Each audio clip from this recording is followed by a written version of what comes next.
अस्सलामुअलैकुम, कैसे हैं आप सब। उम्मीद करती हूँ कि सब ठीक ठाक होंगे। अल्लाह का शुक्र है मैं भी बिल्कुल ठीक हूँ। एक नई वीडियो, एक नए व्लॉग के साथ आपको मेरे चैनल पर खुशामदीद। तो जी, यहाँ पर मेरा छोटा काका जो है वो मेरे साथ लड़ाइयाँ करने में मसरूफ़ था। आजकल उसको जो है वो चीखने चिल्लाने की आदत पता नहीं कहाँ से पड़ गई है। बच्चे ऐसे ही करते हैं, कुछ ना कुछ नया सीखते हैं, वो अडॉप्ट कर लेते हैं और फिर एक दो दिन तक वो उसी रूटीन पे चलते रहते हैं। यहाँ पर जी ये सुबह का टाइम था और मेरा बेबी भी सोया हुआ था और उसके बाबा भी। तो मैंने सोचा कि उसके लिए एप्पल प्यूरी बना के रख दूँ, जब तक वो जागेगा तो फिर उसको वही खिला दूँगी, क्योंकि अगर वो दूध पी लेगा तो फिर उसके बाद वो बिल्कुल भी कुछ भी नहीं खाना पसंद करता। मेरा बेबी जो है वो 5.5 माह का हो चुका है माशाल्लाह से, और मैंने उसको सॉलिड्स देना शुरू कर दिए हैं।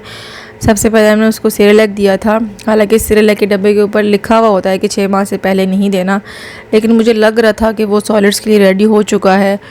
तो मैंने बहुत ज़्यादा रिसर्च की, और अगर आप अपने आसपास के लोगों से पता करें तो वो यही बताते हैं कि सॉलिड्स स्टार्ट कर देने चाहिए, क्योंकि बाद में बच्चा जो है वो रूटीन की चीज़ें खाने में बहुत तंग करता है, वो बिल्कुल नहीं खाता। लेकिन मैं डर रही थी क्योंकि मेरा पहला बेबी और मुझे कोई एक्सपीरियंस नहीं था, तो मुझे डर लग रहा था कि मुझे उसको शुरू करवाने चाहिए या नहीं, उसको कोई रिएक्शन ना कर जाए, कोई प्रॉब्लम ना हो जाए उसकी सेहत पे। लेकिन फिर मैंने अल्लाह का नाम लेके उसको सेरेलैक देना शुरू किया, और अब साथ साथ उसको मैं फ्रूट्स पे भी ला रही हूँ। तो जी, यहाँ पर ये जो सॉस पैन का हशर आप लोग देख रहे हैं, ये हम लोग अपने बच्चे के लिए जब पानी बॉईल करते हैं तो मेरे मियाँ जो है वो उसमें पानी रख के भूल गए थे। ये दोनों देगचियाँ जो है वो उन्होंने ही ख़राब की हैं। पानी रख के एक दफ़ा तो वो सो गए और दूसरी तरफ वो पानी रख के बाहर चले गए थे और मुझे बता के नहीं गए। तो जब मैंने आके किचन खोला तो सारा जो है वो देगची जल चुकी थी, और इसको बहुत मांजा लेकिन ये साफ़ नहीं हो रही। यहाँ पर आपने एक काम करना है कि पानी बहुत कम रखना है। अगर आपका बच्चा भी सॉलिड्स खाने के लिए तैयार है तो पानी कम रखिएगा, क्योंकि ज़्यादा जब आप पानी रखोगे तो जब आप प्योरी बनाओगे तो उसमें बहुत ज़्यादा वो लिक्विड ही होगी और बच्चा वो शौक़ से नहीं खाता। मेरे हबी को जो है वो इतनी गर्मी में भी पराठा खाने का शौक़ है, पराठा, चाय, साथ अंडा। तो मैंने उनके लिए पेड़ा बना के फ्रिज में रख दिया था कि जब वो जागेंगे तो फिर मैं फटाफट उनको पराठा बना दूँगी, क्योंकि फिर उठते साथ ही उनको नाश्ता करना होता है और नाश्ता लेट हो जाए तो उनकी भूख ख़त्म हो जाती है। पता नहीं कैसी भूख होती है, हमारी तो ख़त्म नहीं होती है ऐसे। खैर, यहाँ पर मैं प्यूरी बना रही थी, और बहुत से लोगों ने मुझे अपने आसपास के लोगों ने कहा था कि जल्दी सॉलिड शुरू करवा देना, क्योंकि जितना जल्दी आप उसको बच्चे को सॉलिड शुरू करवाते हो उतना ही वो रूटीन की चीज़ें लेने लगता है। लेकिन जब आप गूगल करते हो तो आपको, जब आप रिसर्च देखते हो तो वो यही कहते हैं कि 6 माह से पहले कुछ भी ना खिलाएं बच्चे को। लेकिन एक माँ को आई थिंक बेहतर पता होता है कि कब उसका बच्चा जो है वो सॉलिड्स खाने के लिए रेडी है। और मुझे बहुत टाइम से लग रहा था कि वो अब कुछ सॉलिड्स खाना चाहता है और उसका दूध से पेट नहीं भरता, लेकिन मैं डर रही थी कि मुझे उसको खिलाना चाहिए या नहीं खिलाना चाहिए।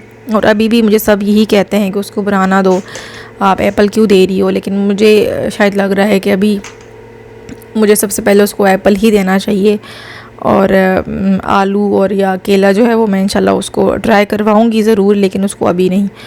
और अभी मैं उसको एप्पल दे रही हूँ। 3 दिन हो चुके हैं। कोई भी जब आप उसको सॉलिड शुरू करवाएं तो 3 दिन का कम से कम जो है वो टाइम है, आप उसको लगातार दे के चेक करें कि अगर उसको कोई रिएक्शन वगैरह नहीं हो रहा तो आप उसको कंटिन्यू रख सकती हैं, और थोड़ी मिकदार से स्टार्ट करें, और इंशाल्लाह फिर जैसे ही टाइम गुजरता जाता है आप उसको जो है वो उसकी मिकदार बढ़ाना शुरू कर दें। यहाँ पर हस्बैंड जाग चुके थे और मैं उनके लिए चाय और साथ अंडा बनाया, पराठा मैं बना चुकी थी। मेरी सास जो है वो बहुत मज़े का पराठा बनाती हैं, तो मैं भी उनसे सीखने की कोशिश कर रही हूँ, लेकिन उन जैसा नहीं बनता। वो बड़े मज़े का बलवाला पराठा बनाते हैं और बिल्कुल जैसे आपको होटलों पे मिलता है बलवाला, वैसे ही वो बनाती हैं, बहुत मज़े का। उतनी स्पीडी बना लेती हैं और मुझे आधा घंटा लगता है एक पराठा बनाने में।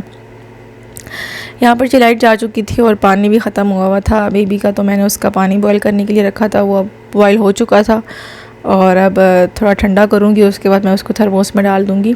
लाइट चली गई थी और बेबी सो रहा था, और जब वो सो रहा होता है तो हम जनरेटर ऑन नहीं करते क्योंकि वो जाग जाता है।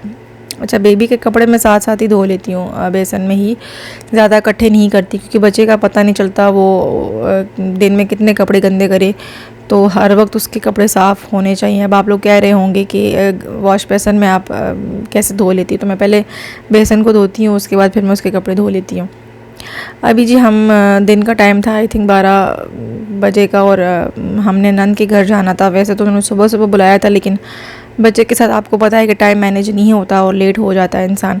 तो बस मैं यहाँ पर फटाफट अपने कपड़े निकाल रही थी और फिर शावर लेके फिर हमने नंद की तरफ जाना था। और वो काफ़ी टाइम से बुला रहे थे हमें, जब से मेरी छुट्टियाँ हुई थी समर वेकेशन। पहले तो वो यहीं पर थी कि जब से मेरा बेबी पैदा हुआ था तो वो हमारे साथ ही शिफ्ट हो गई थी, क्योंकि बच्चे को संभालने वाला कोई नहीं था और मेरी भी जॉब थी और मैं 1.5 महीने बाद अपनी जॉब पर चली गई थी।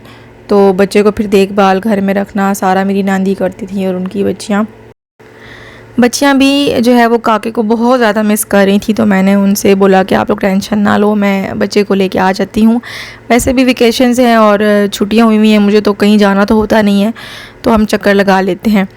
बस ये आते थे, हमें 2 बज गए थे और खाना रेडी था। वो लोग हमारे लिए बैठे हुए थे, उन्होंने भी खाना नहीं खाया था, तो साथ ही हमने खाना खाया और उसके बाद सबके आराम का टाइम था। यहाँ मेरा काका भी जो है वो सो रहा है और ये बग़ैर गोद के नहीं सोता है। इसको 15-20 मिनट के लिए गोद में लेके आप फिरते रहो, झूले दो, उसके बाद कहीं जाके ये सोता है। और ये इसको आदत भी जो है वो इसके बाबा ने ही डाली है। तो मैंने उनको बोला कि आप इसको सुला दें, मैं बहुत ज़्यादा थकी हुई हूँ, क्योंकि सुबह से पैकिंग कर रही थी और बच्चे के साथ तो कहीं जाना बहुत ही मुश्किल होता है, क्योंकि इतने सारा सामान रखना पड़ता है।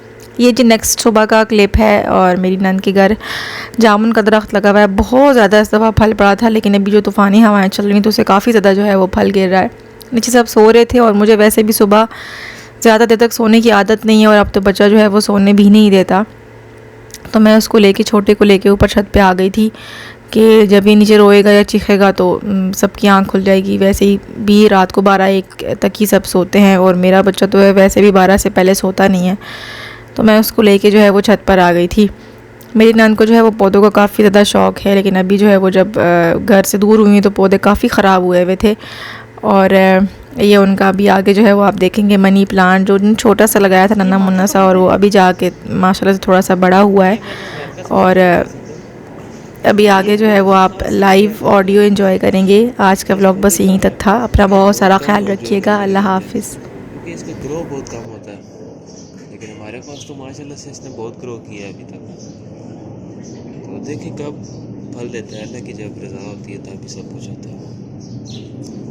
तो ये हमारे दरख्त बहुत पुराने हैं, ये बहुत कदीमी दरख्त है। हमारे दादा परदादा जो है ना उन्होंने लगाए थे ये दरख्त, तो माशाल्लाह से अभी तक सब्ज़ शादाब है ये दरख्त। और दरख्त के बहुत फ़वाइद होते हैं, घरों में लगाएं, हम आपको भी ये मशवरा देते हैं। ये देखें ना जी, इसका पत्ता देखें ना, कैसा कैसा एवरग्रीन जैसा है।